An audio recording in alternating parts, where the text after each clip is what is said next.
Well, good morning, I'm David, and welcome along to this. This is a first in many videos, I suspect, giving a little update on where things are at with church. And in particular, today is the day I'm recording on Friday, so today is the day on which our Premier has relaxed certain restrictions and we're able to move with a bit more freedom and gather in a bit more numbers. And that begs the question where church fits into all of that. This information has been a little slower in coming than what we would have liked, I'm sure. Part of that is because it just takes time between the Prime Minister announcing this three-stage plan that we're in. It took a few days then for the Premier to announce how New South Wales is going to adapt and work within that. Once that all came out, the information went to our bishop as well as the other New South Wales bishops, and they got together and talked through the issues and figured out a bit of a plan.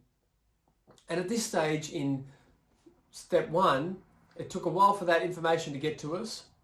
But the decision is that church will not be meeting under stage one. Now, I know that'll be news that disappoints some of us. It certainly disappoints me in lots of ways.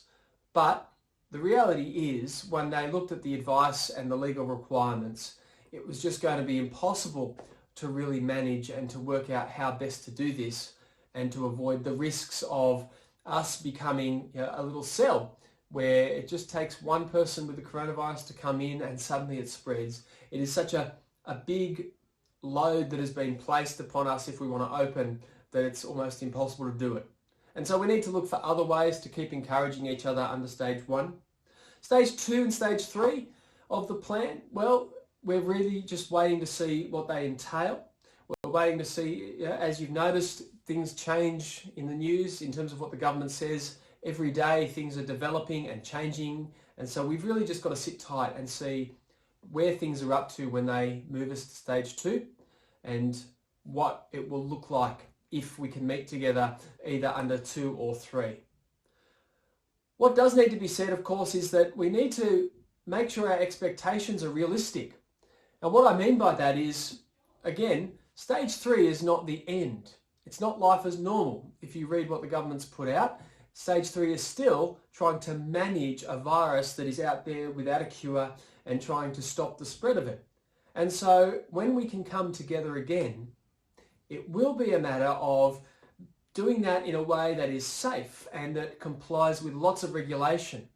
In some ways, our church won't be affected because all our congregations can sit under that 100-person mark, and so that's not an issue. But we still need to be distant from one another, and so it may mean things like X's on the pews to say where people can and can't sit, much like what's happened in the supermarkets over recent weeks.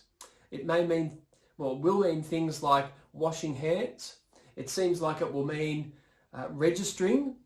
Those who come into the building have to register that they're there if they're not on the COVID app, and we need to work out what on earth that looks like and how we do all of that. And so things will be different for some time. But I want you to be encouraged and confident in the fact that we have got a bishop, and locally we've got a parish council who are very committed to meeting together, who want to make this happen in the safest and timeliest manner possible, but who are making these decisions, hard decisions, in a way that is hoping to care for people. We don't want to be the cause of something horrible happening, like a little outbreak and many people dying because of that. So please do keep your parish council and keep the bishop and keep me in your prayers because there are difficult decisions to be made throughout all of this. So a summary of that is that under stage 1 we can't meet. Under future stages we're still waiting to find out. But what can we do? There are a few things we can do now under stage 1, I believe, to help one another. The church is going to continue to create these online services that we've been doing. I would encourage you to make use of those and get together with people and watch them. The relaxing of restrictions means that you can have, I believe it's 5 adults in the house together at one time. Why not get on the phone and ring someone up, maybe someone who isn't as tech savvy as you, who isn't on YouTube or Facebook, and invite them round, and you can have church together. You can watch the service, you can talk about the service, you can enjoy morning tea. Do it safely and within the rules, please, but within your house you do have that option if you would like to do it, and that will be one way you can really encourage your brothers and your sisters. Another thing that you can do is continue to do these great little acts of love that I keep hearing of. It's been so encouraging when I've talked to people, and I've heard stories of people who are doing the shopping for some of our more vulnerable members. I've heard of people who are just picking up the phone and calling. I've had a couple of people doing that for me, and that's been a great encouragement. I've heard stories of people just checking in, taking around food, doing whatever they can. And I know that there are people out there who are appreciating those little acts of love. They might seem like little and insignificant, and in some ways they are. They don't take a lot of effort or energy on our part, but they can make such a big difference to people. And at this time, while we're all cut off and there's all this fear and risk around, that is such a simple little thing that all of us can do. And so I'd encourage you to do that. The other thing is to please get this information out. Because as I alluded to, there are people who are among us who aren't on Facebook, aren't on YouTube, and so they're not getting this information firsthand. We're hoping to send out letters, and we're doing that as we can, but the postal service is very slow and unreliable at the moment, so we just need to, what we can do is tell one another. If you're watching this video, you're able to go and just keep others informed so that they know what's going on.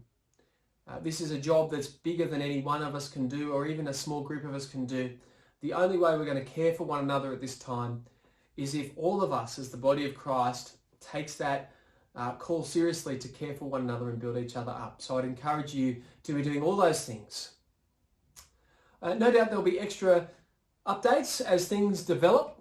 I still don't know where things are at.